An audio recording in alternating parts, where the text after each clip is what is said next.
ce matin, on va accueillir donc Elliot, qui est adjoint du maire à Lyon 1er, c'est ça? Je vous laisse venir nous rejoindre. Donc Elliot, je vais te laisser te présenter rapidement, juste après avoir invité donc, notre deuxième participant. Donc, ce mois-ci, on a la chance d'avoir deux intervenants, donc Elliot et Matt. Donc, Elliot, pour faire court, donc, est adjoint du maire donc, à Lyon 1er. Donc, c'est un jeune adjoint élu, donc, qui a en plus écrit un super livre. En plus, tu as quel âge? J'ai 24 ans. Wow. Donc s'engager dans la politique aussi jeune, moi à son âge, je vous avoue, je n'étais pas vraiment dans la politique. Je passais juste mon temps à réfléchir pour qui voter. Mais, donc il va nous parler de son parcours. Et je vais inviter aussi Matt. Bonjour Matt, donc, qui est pasteur donc, qui a la particularité de faire en plus de la musique. Donc, lui-même aussi va nous parler de son parcours assez atypique et différent de l'image qu'on pourrait avoir d'un pasteur. Voilà. On va laisser donc vous asseoir. Donc, et je vais laisser donc du coup Elliot se présenter et parler un peu de ce qu'il a amené. Je me reste engagé dans la politique. Merci. Bonjour à toutes et à tous. Merci déjà de l'invitation à cette matinée de réflexion collective. Je ne connaissais pas le principe de Creative Mornings, donc je découvre comme certains d'entre vous, j'imagine, et j'avoue que c'est plutôt agréable, surtout de se retrouver ici au sofa. Je connais bien le sofa du 1er arrondissement, qui est un peu plus petit que celui-ci, mais qui est tout aussi accueillant. Pour me présenter, donc je m'appelle Elliot Aubin, j'ai effectivement 24 ans. Je suis adjoint au maire d'un arrondissement, le 1er arrondissement, et je suis en charge notamment des questions de vie associative, de lutte contre les discriminations, de politique de la ville, d'insertion, également d'information, relations citoyens, et puis la question de la sécurité et de la tranquillité publique sur l'arrondissement. Voilà, j'ai été élu en 2014, donc à l'époque j'avais 20 ans, ça fait 4 ans maintenant. Et puis tout au départ, voilà, mon engagement politique, il est né, je sais pas, dire à peu près au niveau du collège, où j'ai déjà eu des premières réflexions à ce moment-là, notamment, vous savez, dans le stage qu'on a en 3e, dans le milieu professionnel, où j'ai fait un stage dans un cabinet d'avocats.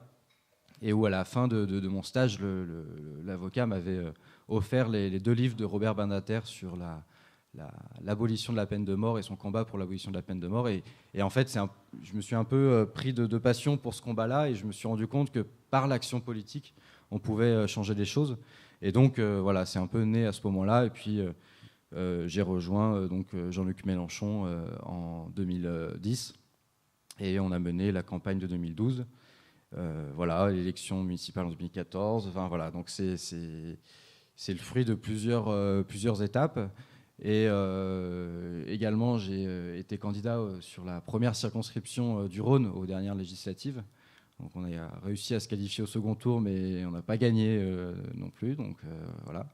Et puis sinon, je ne sais pas trop ce que je peux dire d'autre. Effectivement, j'ai créé un livre qui s'appelle La colline insoumise, qui est en fait en quelque sorte un témoignage de l'action d'un élu d'arrondissement. Parce que c'est vrai qu'on s'interroge souvent sur quelles sont les marges de manœuvre ou les compétences d'un maire d'arrondissement ou d'un adjoint au maire. Et là, l'idée, c'était de mener et de montrer les combats qui ont été menés, les marges de manœuvre, et puis surtout de montrer aujourd'hui le clivage qui peut exister sur la ville de Lyon entre une majorité qui est une majorité en marche, et puis une opposition et qui en même temps est force de proposition et qui, elle, est plutôt, on va dire, une responsabilité politique, humaniste, sociale et écologiste, quoi. Voilà, c'est un peu l'idée de ce livre, c'était un peu de créer ce clivage-là et de montrer en quoi est-ce qu'il y a une distinction. Voilà un peu. Après, je pense que ce qui est plus intéressant, c'est aussi qu'il y ait un échange direct, parce que parler de soi comme ça, c'est toujours un peu particulier, quoi.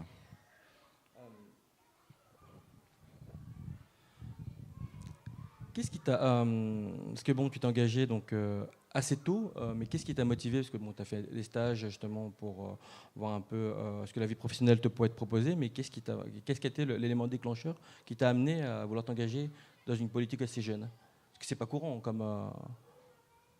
Ouais, je crois que de manière générale, en politique, en tout cas souvent à gauche, la question de l'engagement est d'abord le fruit à un moment donné d'une indignation et d'une prise de conscience de comment est-ce que je peux améliorer les choses en fonction de l'indignation que j'ai pu avoir sur tel ou tel thème ou tel domaine.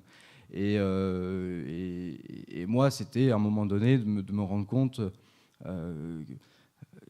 enfin, en tout cas à ce moment-là, donc quand on a 16-17 ans, c'est de se dire aujourd'hui, il y a des choses qui ne vont pas, comment est-ce que je peux faire pour changer ces choses-là? Je pense notamment à la question des inégalités sociales qui se creusent, la question des libertés qui peuvent être restreindre, de voir qu'il y a des discriminations, de voir qu'il y a une logique qui est celle d'abord d'être dans le profit avant d'être dans le respect de l'environnement. Donc c'est un peu une somme de plusieurs indignations qui, à un moment donné, crée la mise en pratique d'un engagement politique. Et après, je pense que l'engagement politique, c'est une forme d'engagement, mais ce n'est pas la seule. C'est-à-dire qu'on peut faire de la politique dans son travail, dans son quotidien, dans son art, dans sa culture, et notamment quand on est artiste ou musicien, on fait aussi de la politique en quelque sorte. Donc je pense qu'il y a une complémentarité des engagements, et que cette complémentarité, elle est intéressante quand on en est conscient, en fait, et de ne pas se dire qu'il y a forcément une hiérarchie entre différents engagements. Donc voilà un peu, c'est pour ça aussi que j'essaye de ne pas avoir un engagement politique uniquement dans la sphère institutionnelle. Et je pense qu'il faut participer dans la vie associative comme vous le faites là, ou dans un tas d'autres sphères qui est tout aussi importante à explorer, quoi.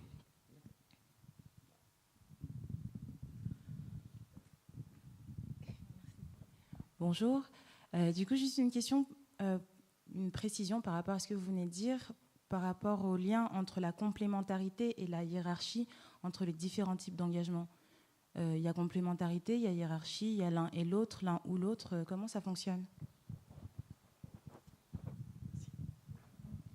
Je crois que Gramsci, qui parle d'hégémonie culturelle, a bien résumé la lutte dans laquelle on est. C'est-à-dire que la question de l'action politique, pour moi, est une question de concrétisation d'une forme, à un moment donné, d'hégémonie culturelle, c'est-à-dire de domination culturelle. C'est pour ça que la bataille culturelle, elle est autant politique que artistique. Et je crois que c'est en ça où c'est complémentaire. C'est-à-dire qu'aujourd'hui, on voit bien qu'il y a une dominante qui est celle du profit à tout prix, qui est celle d'une forme de... comment dire on n'est pas dans une forme de coopération au niveau marketing, au niveau commercial, on est plutôt dans la concurrence. Donc tout ça, c'est des schémas de pensée, c'est des schémas institutionnels, systématiques, qu'il faut réussir à un moment donné à contrer. Et ces rapports de force-là, derrière, c'est à l'action politique, donc à l'action institutionnelle, donc aux élus, de pouvoir soit la provoquer, soit la concrétiser. Et c'est pour ça que je pense que c'est complémentaire. C'est-à-dire qu'on se soit dans... sa vie culturelle, dans sa vie professionnelle, dans sa vie associative. On fait de la politique et on participe à ce mouvement politique global. Merci. Deuxième question. Non, je ne vais pas pouvoir. Du coup, je me posais juste la question parce que tu définis l'engagement comme une réaction face à une indignation. Et en fait, je trouve que c'est un peu triste en fait, qu'aujourd'hui, l'engagement, ça se résume à ça. Parce que quelque part, il y a peut-être un besoin d'apprendre ce que c'est l'engagement et c'est quoi s'engager. Parce qu'on est dans un monde où tout va super vite, où notre attention, elle est volée par par les GAFA, par Facebook, par Google, etc. Ils monétisent bien notre temps disponible de cerveau. Et au final, quand on grandit dans cet univers-là qui est hyper web, technologie, etc., quelque part, on nous vole un petit peu aussi ce temps précieux qui permettrait d'être dans l'engagement. Et du coup, voilà, c'était juste une réaction par rapport à ça, de se dire que à l'heure actuelle, c'est vrai que l'engagement, moi, il y a des trucs qui m'engagent, mais parce que c'est un rapport d'indignation par rapport à quelque chose. Et je me demande, en fait, si c'est qu'une petite part de la définition de l'engagement, et qu'au final, l'engagement, est-ce que c'est pas cette capacité, en fait, à se focaliser sur quelque chose. Et commitment, je trouve qu'il traduit mieux, en fait, ce sentiment en anglais qu'en français, que la traduction engagement, parce qu'il y a cette chose de je me tiens à ce que je fais, et comment on va pouvoir inculquer ça aux jeunes, en fait. Oui, alors je te rejoins sur ta remarque, et quand je parlais de rapport à l'indignation, c'était vraiment un rapport personnel à un instant T, mais effectivement l'engagement, il est dans son étymologie, le terme rappelle notamment la question d'un lien, c'est ce que tu disais, et un lien à un idéal. On s'engage pour faire quoi? Et c'est d'abord cet idéal-là qui porte un engagement. Donc là-dessus, c'est vrai que je rejoins ce qui est dit. Ouais. On va garder un peu de questions pour la suite, pour échanger après avec notre deuxième intervenant. Mais avant, tu fais de la politique, c'est bien, c'est beau, mais comment tu as trouvé le temps encore en plus d'écrire un livre, hein? Qu'est-ce qui t'a amené à écrire ce livre, hein, donc La colline insoumise?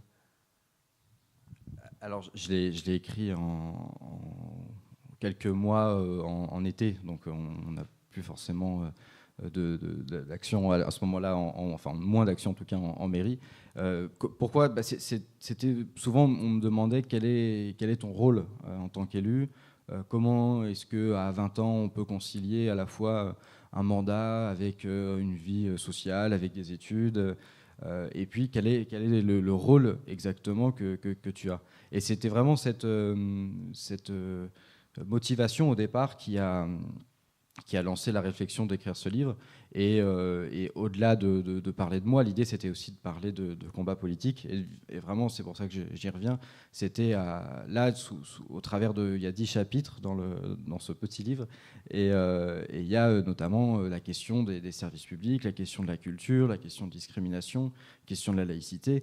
Et c'était à chaque fois de montrer quel est notre positionnement, qu'est-ce qu'on a comme proposition, qu'est-ce qu'on a porté comme combat, comme lutte contre la majorité en marche de la ville de Lyon. Notamment, il y a tout l'historique sur le combat sur la réhabilitation de la halle de la Martinière, que vous avez sûrement peut-être visité récemment, et qui était un combat de longue date, où au départ, la majorité voulait vendre le patrimoine municipal à un groupe industriel comme Casino pour en faire un supermarché, et que notre mairie, avec des collectifs de citoyens, s'est battue pour essayer de proposer un autre projet, qui est un projet d'alimentation en court-circuit, bio, etc. Et ça, c'est un exemple concret de comment la mobilisation citoyenne, avec l'appui de l'action institutionnelle et politique, permet de porter un projet et une opposition. Et surtout, permet derrière la concrétisation et de faire la démonstration que c'est possible. Donc c'est un peu ça l'idée de ce livre-là. Et puis c'est aussi pour montrer aux gens que l'engagement politique, c'est pas uniquement les élus ou ceux qu'on voit à la télé, quoi. C'est-à-dire que c'est vous aussi, chacun dans son action en tant que citoyen, et qui demain peut se dire tiens, j'ai des idées pour mon quartier, j'ai des idées pour mon arrondissement, pour ma ville, et je peux aussi moi me présenter à une élection, porter quelque chose, porter des projets, des concrétisations.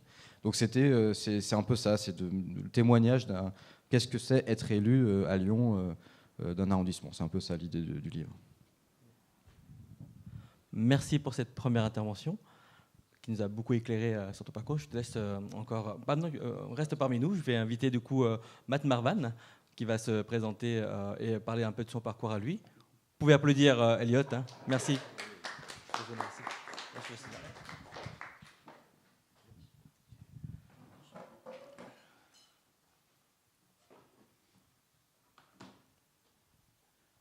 Ok. Le réflexe de pasteur, ce serait de me lever, mais je vais rester assis pour aujourd'hui.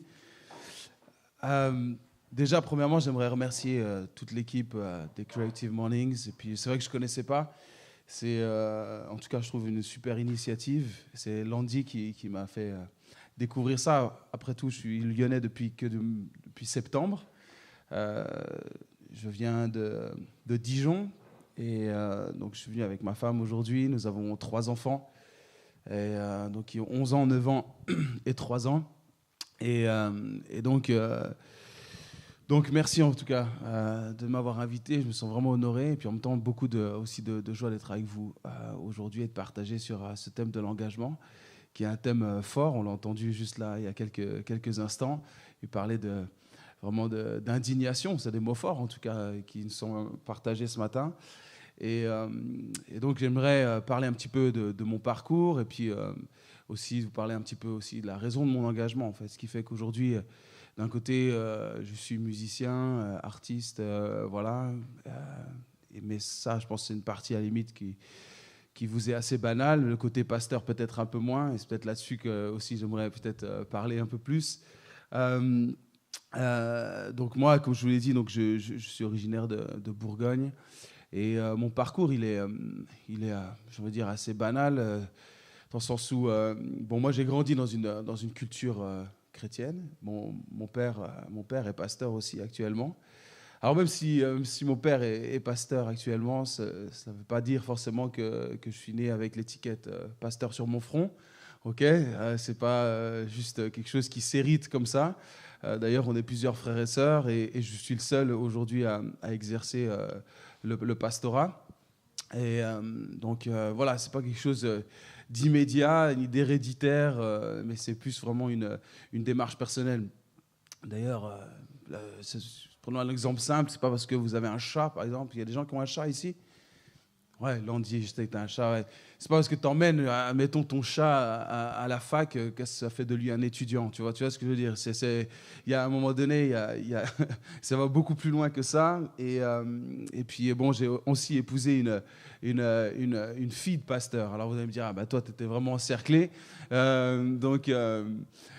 Ou peut-être, je dirais, tout simplement, divinement, je dirais, conduit, on va dire ça comme ça.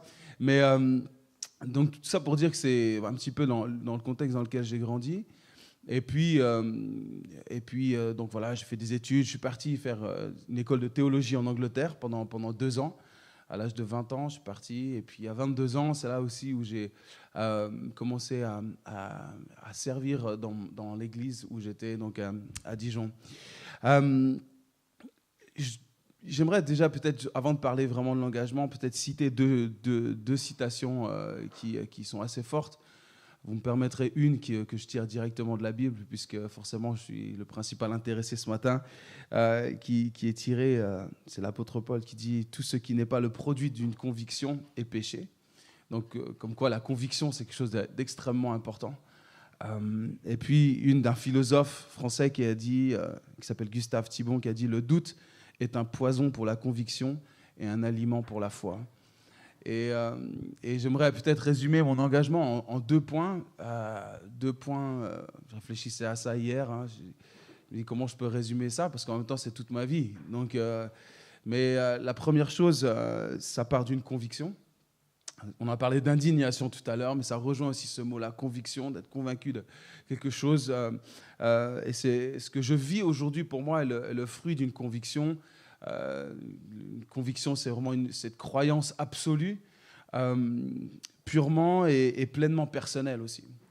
C'est vraiment quelque chose que j'ai vécu, même si on dirait je suis né entre 2 pages de Bible, ça c'est dans notre jargon, mais ça ne faisait pas de moi, comme je l'ai dit, forcément quelqu'un qui allait vivre cette vie-là. C'est vraiment une démarche, une conviction personnelle et aussi liée à mes choix.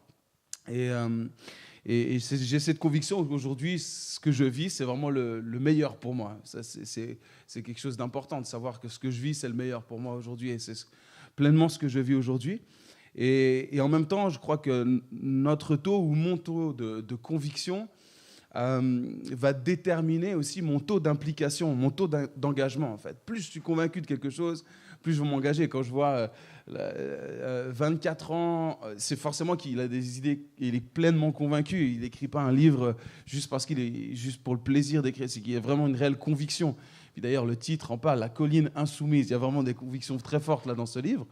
Mais son engagement est fortement lié à son taux de conviction. Et ça, je pense qu'on est tous appelés à être convaincus. Et donc, forcément, à s'engager d'une manière ou d'une autre. C'est vrai que je suis de nature, et ça, mon épouse pourrait le dire, je suis de nature assez entier. Je suis ce qu'on appelle un tout ou rien. C'est soit c'est tout, soit c'est rien. Mais j'ai du mal à me trouver au milieu. Donc, je suis du genre, peut-être comme certains ici, même quand je joue avec des enfants, je n'arrive pas à les laisser gagner. Vous voyez de quoi je parle? C'est même quand je joue au basket avec mes enfants, faut que je marque le dernier panier. Parce que c'est comme ça. Ça, c'est ma nature. Et donc, du coup, cette conviction aussi qui m'anime en fait chaque jour, c'est aussi ce qui me donne de la force et du courage pour poursuivre dans mon engagement. Parce que rien n'est simple. Rien n'est simple quand on s'engage. Il n'y a jamais rien d'acquis. Et on a besoin de cette conviction en fait, au quotidien. C'est ce qui va nous porter. En tout cas, moi, c'est ce qui me porte. C'est ce qui me pousse. C'est ce qui m'anime en fait, au quotidien. Et qui m'aide même à traverser parfois forcément des échecs. Forcément des difficultés, mais c'est ces convictions intérieures qui me poussent à poursuivre. Alors vous direz, mais comment on est convaincu? Peut-être la question, on se dire, comment on peut être convaincu aussi qu'on est à la bonne place, qu'on vit peut-être la meilleure vie à laquelle on était destiné. Et c'est vrai, c'est des questions hyper importantes. En tout cas, pour moi, c'est mon deuxième point qui est étroitement lié au premier point que je vais vous dire, c'est que la conviction vient aussi d'une révélation, d'une découverte, de ce que j'ai découvert au travers de ce que j'ai entrepris aussi. Il n'y a pas de secret. Si je parle du côté musical, j'ai commencé effectivement le piano quand j'avais 6 ans, mais j'étais loin d'être un futur Mozart. Je n'ai pas écrit des centaines et des centaines de musiques à 5 ans. J'ai commencé le saxophone quand j'avais 10 ans et j'étais loin d'être Manu Dibango ou d'autres artistes. Mais c'est à force de chercher, d'essayer. Et puis, je dirais que c'est au travers des essais, des échecs, des réussites qu'on découvre aussi la raison pour laquelle on existe. En tout cas, pour ma part, c'est ce qui m'a aidé. Mais que ce soit mon chemin de foi ou mon chemin d'artiste musical. Aujourd'hui, l'année dernière, j'ai sorti mon 8e album. Mais quand je réécoute le premier, je me dis, heureusement que j'ai commencé. Ce qui m'a permis d'évoluer aussi et puis de découvrir aussi ma vocation, d'écrire une partie de ma vie, en fait, aussi dans ce que je fais en tant que musicien. Et c'est pareil dans mon parcours de foi, en fait. C'est une découverte personnelle, c'est une conviction personnelle, et puis que j'alimente chaque jour. Et puis même la vie de foi, c'est pas tout rose tous les jours, c'est un cheminement quotidien, mais qui part forcément d'une révélation, d'une découverte, et qui après se transforme en conviction. Mais les deux, pour moi, sont vraiment étroitement liés. Et liés aussi à la persévérance. Pour moi, je vais avoir 36 ans. Voilà, je suis encore jeune. Hein. J'espère encore avoir de longues années devant moi, mais je sais que si je veux découvrir encore et m'engager encore plus, il faut que je découvre aussi ma destinée. Et pour ça, il faut que j'essaye, il faut que j'entreprenne, il faut que j'ose. Il faut oser, en fait, faire peut-être même des choses qu'on n'a encore jamais faites. Donc, voilà, je pense que ce qui peut-être résume mon engagement aujourd'hui, c'est que j'ai découvert aussi que mes convictions et mon engagement me permettaient de transmettre un message plus grand que moi-même. C'était quelque chose d'extraordinaire de pouvoir transmettre et pouvait même peut-être même atteindre le cœur de quelqu'un, toucher quelqu'un, même l'encourager ou peut-être ou tout simplement le rejoindre à un moment donné. Et ça, que ce soit dans mon parcours en tant que pasteur où je suis beaucoup à l'écoute des gens aussi, ou du côté plutôt artiste ou musicien où là les gens m'écoutent plus. Mais dans les deux sens, en fait, ce qui m'intéresse et ce qui m'anime, c'est que je peux rejoindre quelqu'un à un moment donné. Je peux lui transmettre quelque chose. C'est ce qui fait la force de mon engagement aujourd'hui. Je me dis, je peux rejoindre quelqu'un, aider, apporter un petit peu de moi-même à quelqu'un. Et c'est ça qui m'anime franchement aujourd'hui. Et mon engagement, ma vocation, et je crois même comme toute vocation, tout engagement, prend son sens quand on trouve la capacité à pouvoir faire avancer celui qui est à côté de soi. En tout cas, je crois que tous les gens qui m'ont marqué jusqu'à aujourd'hui, ce sont des gens qui se sont donnés pour les autres. Et je crois que c'est là le sens de l'engagement. C'est de faire avancer autrui. Mais ça part forcément d'une conviction authentique. Parce que ce qui touche, après tout, c'est l'authenticité aussi avec laquelle on s'exprime et on agit. Et je terminerai avec juste ces quelques mots. À mon sens, il ne peut pas y avoir véritablement d'engagement sans conviction. Et puis après, je dirais la conclusion, c'est que les vrais convaincus, forcément, finiront par s'engager. Et il n'y a pas d'âge pour ça, la preuve. C'est vrai qu'il est pleinement convaincu, donc ce qu'il pousse, en fait, il ne peut pas contenir, il faut qu'il s'engage. Et de la même manière, nous, quand on est convaincu de quelque chose, il faut qu'on entreprenne quelque chose. Donc dans les deux sens, ça fonctionne.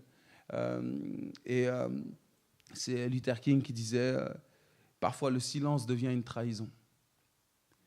Et j'aime cette phrase parce que c'est vrai que quand on est convaincu, on ne peut pas se taire au final. On est obligé d'en parler, on est obligé de l'exprimer. Peu importe les idées qu'on a.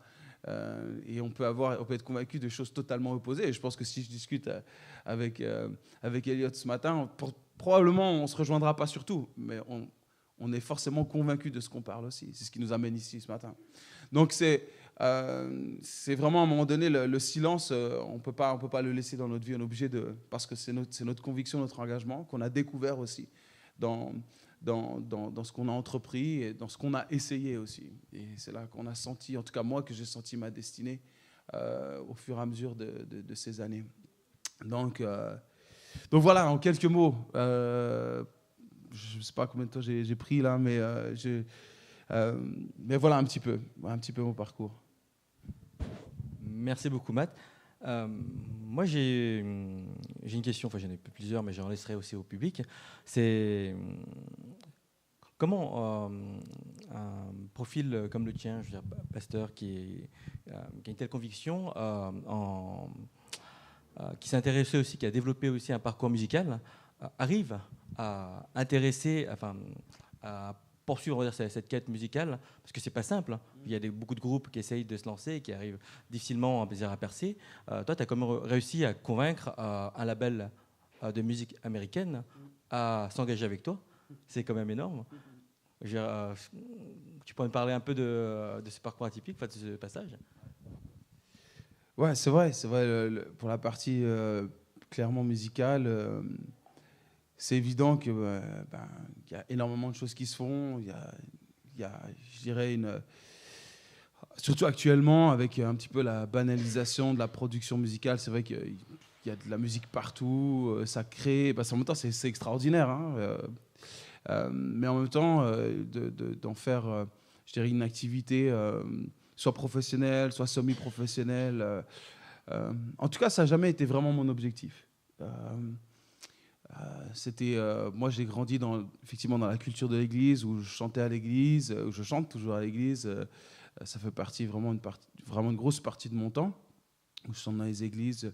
Donc, et puis ensuite, il y a eu cette possibilité où j'ai signé une première fois avec un label français qui s'appelle My Major Company, qui avait signé des gens comme Grégoire, Josh Jonathan ou Irma. Donc ça, c'était en 2013 avec un album qui s'appelle Un coin de paradis. Ça, c'était une opportunité à saisir encore une fois. Même si après tout, c'est pas là où je m'imaginais, il y a eu cette opportunité. Et pour moi, c'était aussi l'occasion de parler et de transmettre. Et c'est encore une fois lié à mon engagement. Pour moi, c'était l'opportunité d'atteindre un peu plus de monde, peut-être même en dehors des murs de l'église auxquels j'étais habitué. Me dire, je peux peut-être atteindre avec un message d'espoir, un message, en tout cas des choses qui m'animent. Et Et puis ensuite, voilà, il y a d'autres choses qui se sont mises en place. C'est ce label américain, effectivement, qui, sur un des titres, d'ailleurs, qui est dans cet album, Noir et Blanc, que je me ferai un plaisir de vous offrir, parce que tout est gratuit aujourd'hui. Je me suis dit, je ne vais pas vous faire payer les albums, quand même. Donc, vous pourrez venir, en tout cas, en prendre un. Ce sera avec plaisir que je vous l'offre. C'est pas mon dernier, c'est juste celui d'avant. Et en fait, un titre en anglais, c'est le seul d'ailleurs que j'ai fait dessus, et que ça a interpellé ce label aux États-Unis.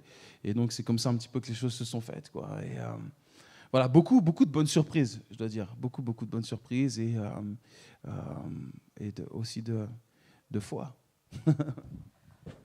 Alors, moi, j'aime beaucoup la musique.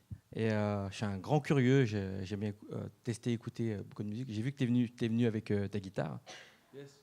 Enfin, je sais pas vous, moi j'aimerais bien écouter un petit morceau, histoire de se réveiller en douceur et en musique. Je sais pas si tu serais...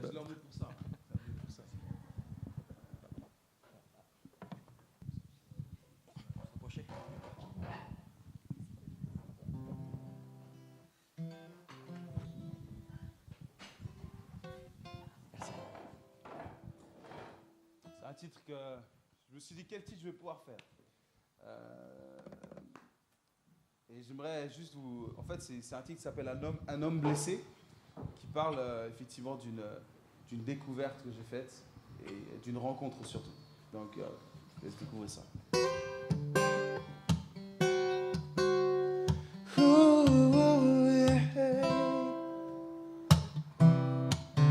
J'ai rencontré un homme blessé, les yeux usés par le chagrin, comme une plante déracinée.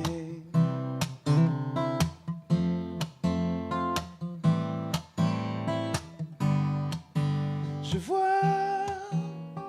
qu'il n'est pourtant pas d'ici, peut-être du paradis. Oh, je l'ai suivi. Sa voix m'indiquant le chemin d'un lendemain certain. Quelle belle compagnie.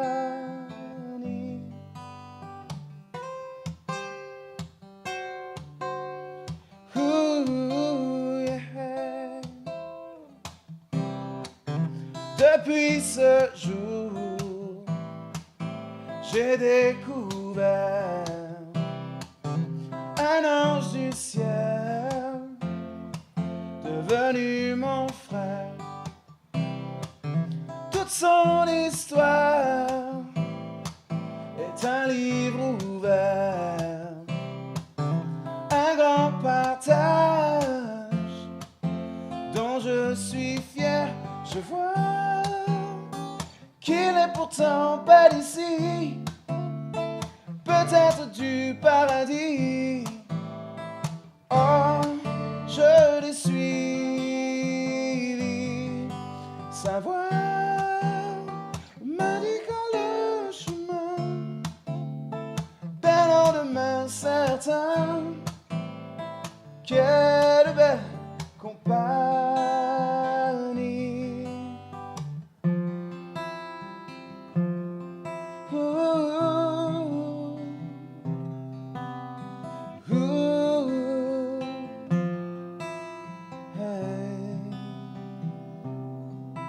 Je vois qu'il n'est pourtant pas d'ici, peut-être du paradis. Oh, je l'ai suivi. Sa voix m'indiquant le chemin d'un lendemain certain. Quelle belle compagnie.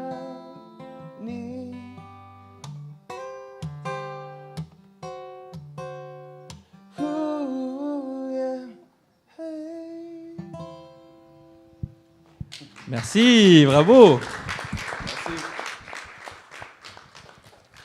Juste avant de passer au débat, Où est-ce qu'on peut trouver tes albums? On le trouve à la FNAC, en ligne? Comment ça se passe? Celui que j'avais signé avec un coin avec My Major, depuis 2013, je pense que les bacs de la FNAC ont été renouvelés. Donc je pense que j'espère. Non, sinon ils sont tous sur iTunes, Spotify, Deezer, toutes les plateformes habituelles. Hein. Donc ils sont là-dessus. Vous trouverez simplement mes 3 derniers parce que les autres avant étaient avec un groupe avec lequel j'étais. Mais les 3 derniers solos, vous pouvez les trouver en tout cas. Et puis voilà, après vous pouvez même sur ma page Facebook, même sur YouTube ou sur mon compte Instagram, il y a toutes sortes de choses que vous pouvez écouter aussi. Donc voilà, ils sont partout. Hein. Super. Et toi, Elliot, ton livre est disponible partout aussi ou Je vais être obligé aussi, moi, d'offrir mes livres, du coup, parce que tu as fait les albums. C'était pas prévu, mais bon, c'est un contrat. Non, ils sont disponibles aussi dans n'importe quelle librairie. Enfin, il faut les commander, parce que pour le coup, ils ne sont pas dans les bacs, dans les librairies. D'accord. Est-ce que vous avez des questions? Je vais essayer de transmettre le micro. Du coup, c'est pour vous deux. En fait, vous avez des parcours différents et comment, parce qu'on parlait de conviction et des fois les convictions elles sont menées à mal, des fois on peut être aussi convaincu de choses qui sont fondamentalement mauvaises, sauf que des fois on s'en rend pas compte. Et comment on fait pour rester engagé en fait, parce que j'imagine que vous avez eu des moments un peu down, un peu voilà, et comment vous avez fait face à ces moments-là et voilà, ça m'intéresse.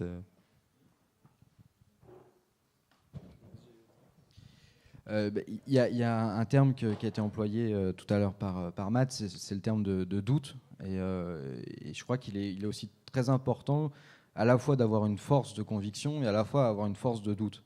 C'est-à-dire que c'est le doute qui permet aussi de se faire convaincre. Et d'ailleurs, aujourd'hui, s'il y a aussi un rejet, en quelque sorte, parfois du politique, c'est parce qu'on s'aperçoit que dans certaines assemblées, on ne vote pas, même si on serait convaincu par telle personne, mais on ne vote pas comme lui parce qu'il n'a pas la même étiquette que nous. Donc ça, c'est vrai qu'il faut laisser cette place au doute, cette place de remettre en cause aussi nos convictions. Je pense que c'est la force de la démocratie, de surtout pas être dans une conviction qui soit non plus absolue, parce que sinon on tombe dans une forme de fanatisme en fait de quelque chose. Donc il faut vraiment avoir cette place-là. Et après, par rapport à ce que tu disais sur le fait de connaître à un moment donné peut-être des frustrations, des échecs, c'est ce qui peut-être peut rendre la force de l'engagement encore plus fort en fait. Parce que si on n'avait que des réussites, voilà. Donc je pense que les convictions et l'engagement s'alimentent aussi par l'opposition et par l'échec, et que voilà, ça fait partie du jeu, quoi, en quelque sorte. Donc pour donner un exemple sur l'arrondissement dans lequel je suis élu, il y a la ville de Lyon qui a annoncé la fermeture, par exemple, d'un service public de proximité qui s'appelle les bains-douches. Donc les bains-douches, c'est un lieu pour lesquels les gens les plus démunis, qui n'ont pas accès à l'hygiène chez eux, peuvent avoir accès à l'hygiène, à des bains, à des douches, enfin voilà, comme son nom l'indique. Et ça permettait à une centaine de personnes quotidiennement de se retrouver. Ça avait aussi un côté lien social dans l'arrondissement. Et sur une ville comme la ville de Lyon, actuellement, il n'y en a plus qu'un dans le 7e arrondissement. Et celui du 1er, du coup, a été fermé. Pourquoi est-ce qu'il a été fermé? Parce que ça fait partie d'une logique qui est de supprimer ce qui n'est pas rentable. Et donc, la ville de Lyon a fermé ce service public-là. Et nous, on a mené la bataille pour montrer que c'était encore nécessaire de préserver cet équipement pour les gens au-delà même de l'arrondissement, parce que ça va au-delà. Et c'est un échec, puisque ça a été fermé au final. Et en même temps, à la fin, on se dit, quand même, cette bataille a permis de montrer l'opposition qu'il pouvait avoir, et donc le vrai visage en quelque sorte aussi de ce qu'il y a en arrière-vitrine de certaines majorités municipales. Donc au final, c'est un échec, mais ça a permis d'ouvrir d'autres portes derrière. Je pense qu'il a pas mal résumé. C'est vrai que c'est souvent aussi dans l'opposition et dans les moments de difficulté qu'on révèle que nos vraies convictions se révèlent aussi. C'est là où on montre qu'à l'intérieur de notre équipe, quand les circonstances ou les événements font qu'on n'est pas forcément dans des situations confortables ou qu'on ait la majorité je dirais, de l'opinion ou que sais-je. Mais, donc ça fait partie aussi, je crois, vraiment du parcours. Et c'est pour ça que c'est un long parcours, ça demande beaucoup de courage, de force. Mais en tout cas, moi, je ne vois pas l'échec comme une fatalité. Au contraire, c'est une occasion d'avancer, de comprendre, d'analyser, d'apprendre aussi. Et puis progresser surtout. Et voir plutôt ce qu'on nous on appellerait échec, mais se dire hey, qu'est-ce que je peux ressortir de bon là-dedans pour m'améliorer aussi et faire en sorte que le message que je véhicule soit peut-être plus cohérent, plus précis, plus adapté. En tout cas, on n'est jamais arrivé. Voilà, c'est se dire on ne peut pas considérer que tout est acquis, mais qu'on est toujours en train d'avancer et de progresser. Est-ce que vous avez d'autres questions?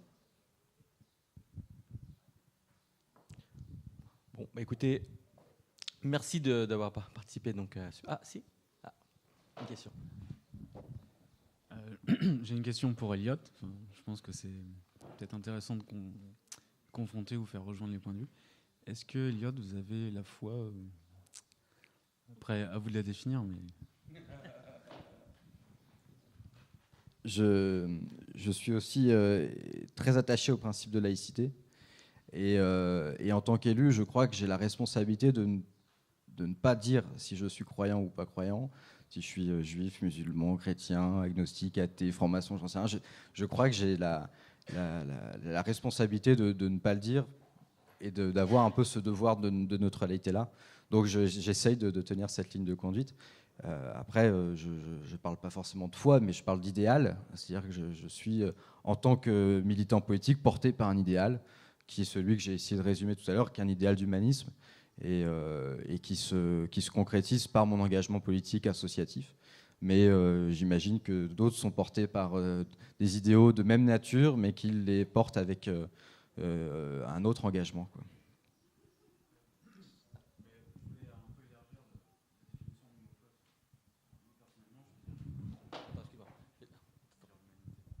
Non, je veux dire, personnellement, j'ai une foi en l'humanité et je pense pas rompre un principe de la laïcité quand je dis ça. Je me sens humaniste. Donc c'était un peu ça, en fait, je voulais peut-être entendre chez vous. Je sais pas si j'ai tort de... Oui. Du coup, je vais poser la question justement en confrontation par rapport à la foi, mais plus politique. Est-ce que cette notion de politique, je veux dire, prend sens ou en toi, dans ce que tu fais, dans ce que tu penses, tu parles un peu autour de la politique? Écoute, moi non, je ne suis pas un politicien ou j'ai pas le devoir en tout cas de l'être. Maintenant, je respecte toute personne qui s'engage. La Bible même nous invite même à prier pour les politiques, les autorités de la ville ou du pays. Donc j'ai ce devoir aussi de porter dans mes prières aussi. Après, mon engagement, non, c'est pas un engagement politique, clairement. Mais après, j'ai mes convictions. J'ai forcément ma foi qui prédomine aussi sur beaucoup de choses. Et chaque domaine de ma vie est étroitement lié à cette foi. Et je place vraiment ma foi au centre de ma vie. Donc forcément, ça déteint sur tout ce que j'entreprends. Et ma conception aussi je dirais de la politique, entre guillemets, bien que moi, ce qui m'importe, c'est que l'homme, avec un grand H, puisse être respecté, puisse être considéré et aimé. Pour moi, c'est là mon message politique peut paraître simple, mais il est là. Je crois que c'est la considération de l'autre, c'est le don de soi pour l'autre. Voilà. Mais après, avoir vraiment un discours politique, non, pas forcément. Merci.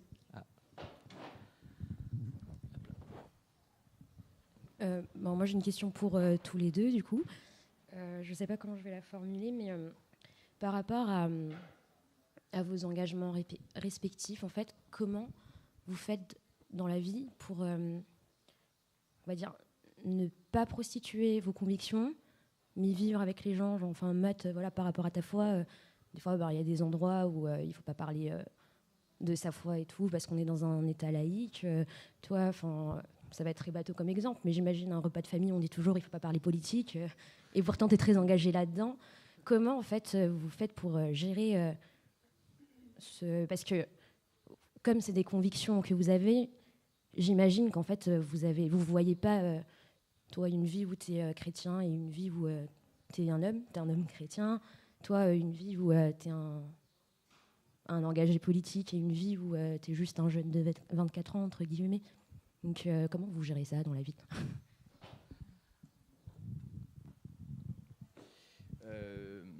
Effectivement, il ne faut pas parler de politique en repas de famille. Ça reste toujours d'actualité.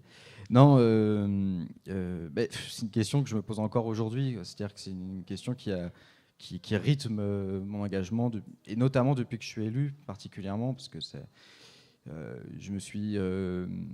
voilà, au moment où on est élu, on ne sait pas trop exactement... justement, est-ce qu'il y a la personnalité publique et la personne privée ? Et c'est vrai que ça interroge tout ça.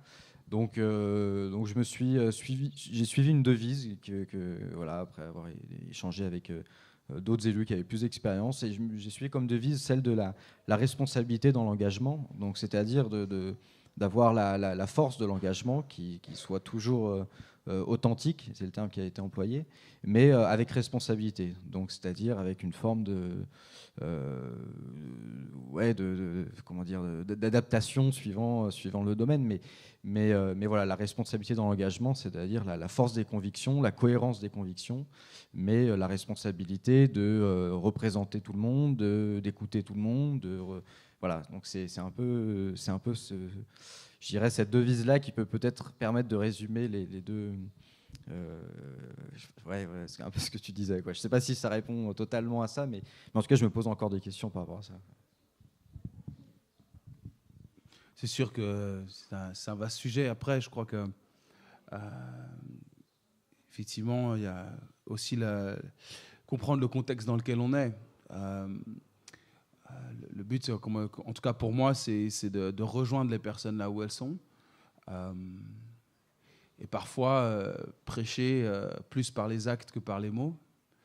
Et c'est ça aussi le plus important. C'est toujours de rejoindre l'autre d'une manière ou d'une autre. Je ne suis pas dans la rue sans cesse en train d'apporter un sermon où je suis moi-même. Après, oui, si les opportunités se font, je le ferai avec plaisir.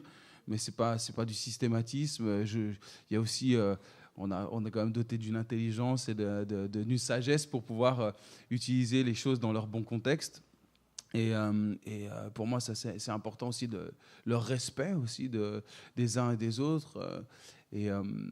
Donc c'est vrai que pour moi, en tout cas, je n'ai pas l'impression de me travestir ou d'utiliser un habit tantôt l'un, tantôt l'autre. C'est juste moi, et après, je peux adapter mon message là, comme dans ma musique. Je peux très bien jouer le dimanche matin au temple, comme jouer le vendredi soir dans un club. C'est pas un problème pour moi.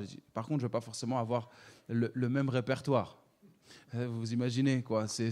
Donc, pourquoi ? C'est juste parce que je ne vais pas rejoindre les gens forcément là où ils sont. Donc, pour moi, c'est juste avoir la capacité à pouvoir adapter son message en face. C'est toujours la considération de l'autre là où il en est aujourd'hui, et de pouvoir essayer de lui parler le même langage, tout simplement.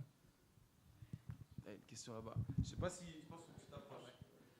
Ce sera la dernière question avant de passer aux échanges autour du café.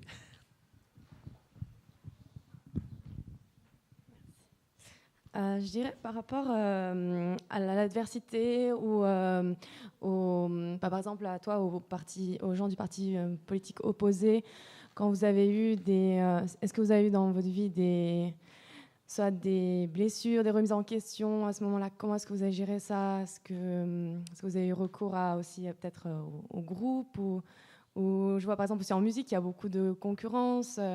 Comment est-ce que vous gérez ça, l'adversité, la concurrence, le fait par exemple de recevoir, je sais pas, peut-être des insultes ou des choses comme ça? Comment est-ce que vous gérez ça et ou avec qui est-ce que vous le gérez? Je sais pas. Ben, je crois qu'en tout cas en politique, il y a un cadre, c'est celui du débat d'idées. Tant qu'on est dans le débat d'idées, dans la confrontation des points de vue, des convictions, des projets, des visions, tous les coups sont permis, tant qu'on est là-dedans. Après, c'est vrai que quand on dérive sur des attaques personnelles, voilà, là, on n'est plus dans la politique. Et malheureusement, pour le coup, les faits peuvent me donner tort quand on voit l'actualité, mais en attendant, je pense qu'il faut rester dans ce cadre-là. Après, comment faire face à l'adversité? C'est le jeu de la démocratie, c'est le jeu de réussir à convaincre le plus grand nombre que tel projet est porté par une majorité et que voilà, c'est le jeu de la démocratie, c'est le jeu du débat d'idées, mais qu'il faut qu'il reste dans ce cadre-là et pas dans des attaques personnelles ou autres. Bon voilà. Après, l'union est un combat de tous les jours pour être actuellement dans des actualités un peu compliquées au sein même parfois de nos propres groupes. Il faut réussir à avoir la responsabilité de ce pourquoi on a été élu, du contrat qui nous lie avec les électeurs et qui est de réussir à porter jusqu'au bout les engagements sur lesquels on a été élu.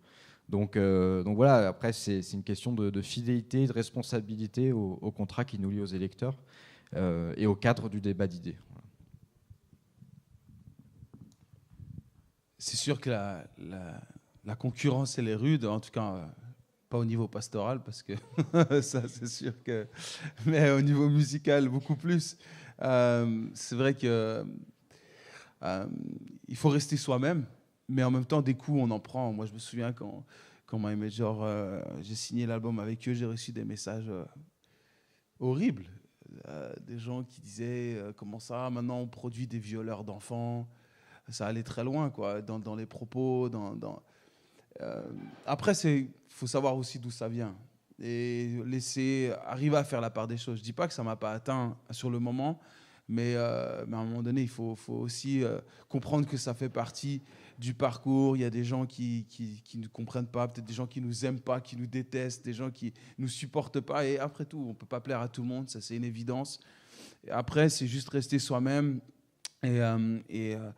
Et puis en même temps, il y a un jour quelqu'un qui m'a dit ça au label, ça m'a toujours fait sourire. Il m'a dit Matt, tant qu'on parle de toi, même en mal, c'est que tu existes. Et j'ai gardé ça. C'est vrai que voilà, ça dérange. Mais si ça dérange, c'est que ça a sa place quand même. Donc il faut pas se laisser submerger. Bien sûr, on est humain. Donc, puis après, la concurrence, elle est là dans tous les cas. Mais se placer en concurrent, je ne sais pas si c'est la bonne attitude, parce qu'on peut se perdre en fait là-dedans. Moi, en tant que musicien, en tant qu'auteur, artiste, le but c'est de donner mon message. Après, c'est pas forcément voilà, s'il y a un titre qui s'envole un peu plus haut que les autres et qui me permet d'être un peu plus connu, tant mieux. Mais c'est aussi d'être réaliste avec ce qui se passe aujourd'hui et puis avancer avec ses convictions mais oui, je ne cache pas, c'est sûr qu'il y a cette concurrence qui est toujours là, mais ça c'est ce qui aussi qui est une sorte de catalyseur pour aussi avancer. Soit ça t'écrase, soit ça te propulse. Donc moi ça a plutôt tendance à me propulser, à me dire hey, moi aussi je peux faire quelque chose, quoi. En tout cas, un grand merci donc à Elliot Aubin, et à Matt Marvan donc, pour leur participation pour ce mois-ci. Merci beaucoup, les applaudir.